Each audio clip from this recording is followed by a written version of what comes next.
Say hi. Hi. Just have fire underneath, and we're draining our whole house of water right now so that we can replace the hot water tank. Yay! See all the water on the ground? This is the second bucket that I already filled this up once. Anyway, as you can clearly see, you've seen better days.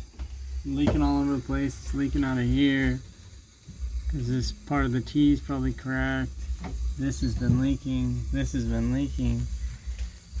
Anyway, that's hence all the water on the ground. Plus, this is too old, and for fire insurance, we need to replace it. Can't be more than 10 years old, and it's like, I don't know how old. Really old. So yeah, more than 10 years, so that's all that matters. And yeah, at least the beautiful is loading up wood for upstairs. So that's what we're doing right now. Draining the water.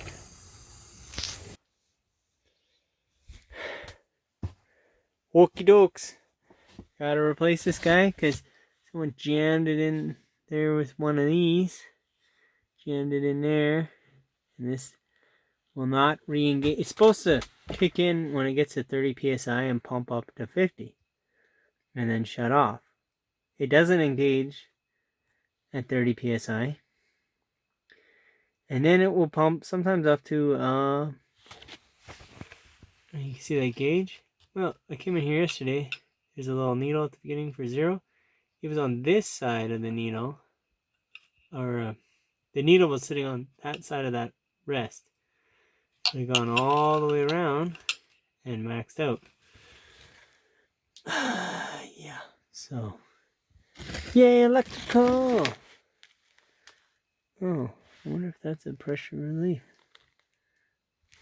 Yeah, too. I'll have to learn about that. Because, sorry. Yeah, there's a lot I gotta learn about. Because we're supposed to have a pressure relief valve in here somewhere. And I think those are them. I'm not really sure, so we'll see. Oh yeah, see? Like my interrupter? So. Oh, what? Look at that. So this side is from the power line. There's a big old shutoff over here. Just push for on or off. That's coming from the power line. That's actually coming from cabin 9. That's a fun one there. Cabin 9 has no roof. Yeah, cabin 9 has no roof on it, yet the power runs to it into the main breaker box, and all it does is a wire from the main breaker runs to a wire that comes to here. So yeah, it's like when it rains and stuff, it rains into my breaker box. Well, it was. So I put a door. There's just a door laying around. So Renee and I, we just put the door up in the rafters because, well, there's no roof. There's no ceiling in there. Well, there's part of a roof covering right up to the truss where the electrical box is over. So semi-protected. Yeah, fail for electrical, I'll tell you that much. And then anyway, this box. So when that power comes to here, it goes through here, and then there's this nice switch that's missing its proper handle. You see it broke off. Anyway, when you flip it to this side, it runs out through there, and you can have a generator power this guy up. Generator or anything that would plug into the proper 220 connection. I guess it's 220. Anyway, it's a weird connection, so I think it's 220. So right now I have it flipped over to the generator side because I don't want any electricity while I work on electricity and get electrocuted, right? So it's completely shut off. Like there's no way this is gonna kick in. You can lock it into the generator side off or the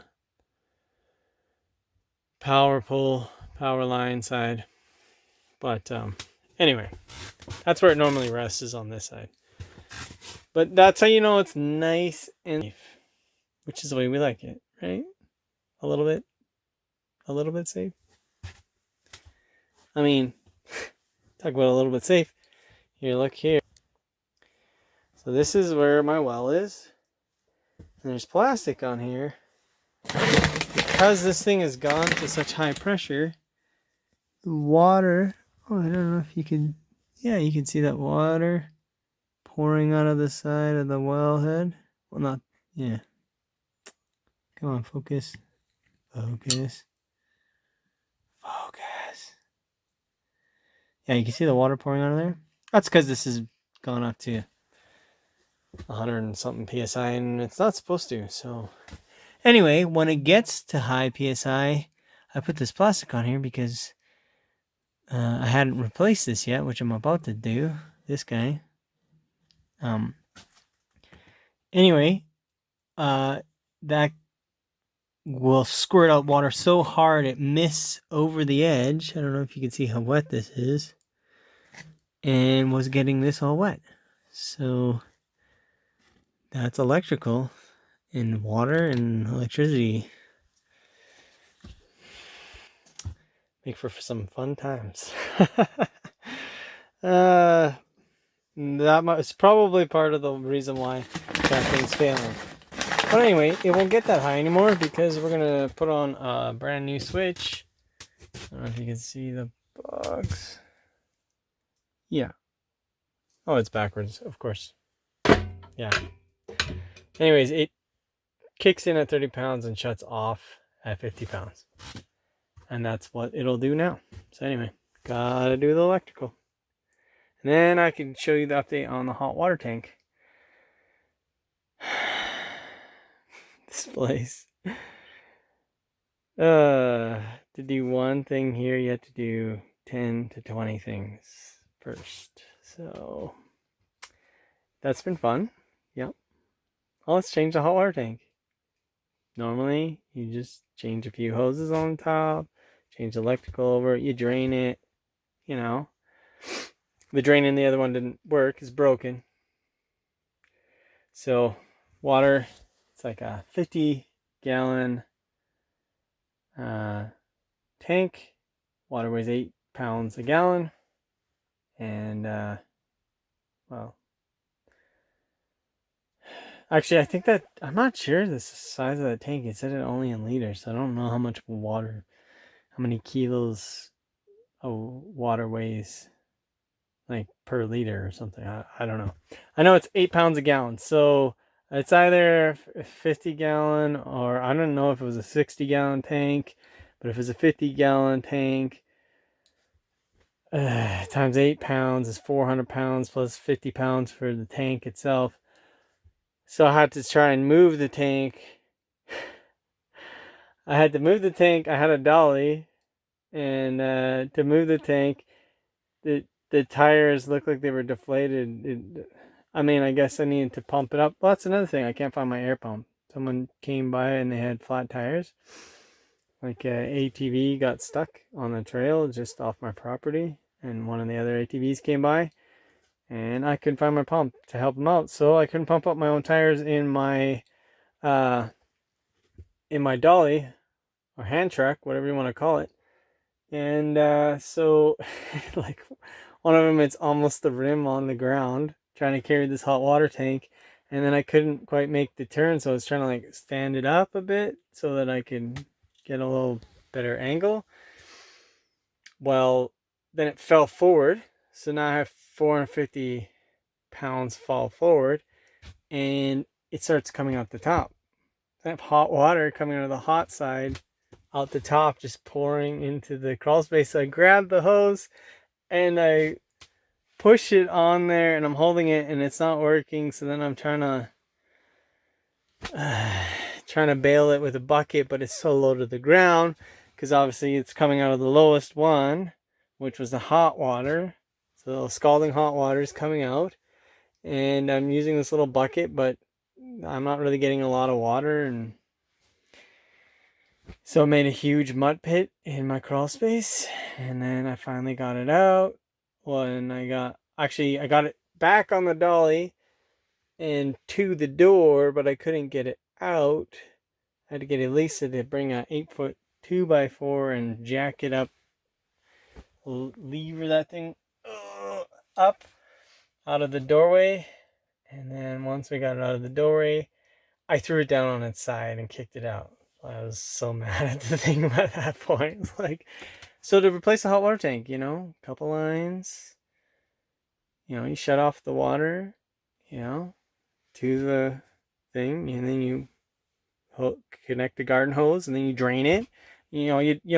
Obviously first you disconnect the power at the breaker, then you can disconnect the electrical. You could shut off the water coming in. You drain the thing, you take it out, you bring the new one in, you connect some hoses. When it fills up and runs out of the tap for 3 minutes out of the hot side, you're sure you filled the whole thing up, then you can energize the electrical side, and you're done. No, this is like a 3 or 4 day project here. The plumbing,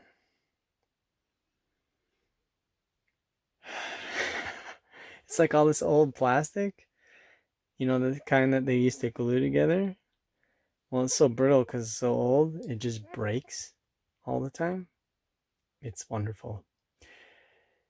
So there's lines where I thought, oh yeah, so this is connected here. And then like one hose was broken, like sheared right off. But they was just someone came and put it back. So it was just sitting on top of the other hose. And just sitting there, and it looked like it's connected. So I bought a certain amount of, PEX and fittings and shark bite. I know some people don't like shark bite, but I'm not a plumber, so whatever, it's good enough for me. And anyway, I have to go back to the store, and then of course I'm trying to fix it on Remembrance Day in the afternoon, and then the hot water line coming out, it's like at such a sharp angle, like it looks more like a question mark. It has to come up like up, back, and then around to connect it.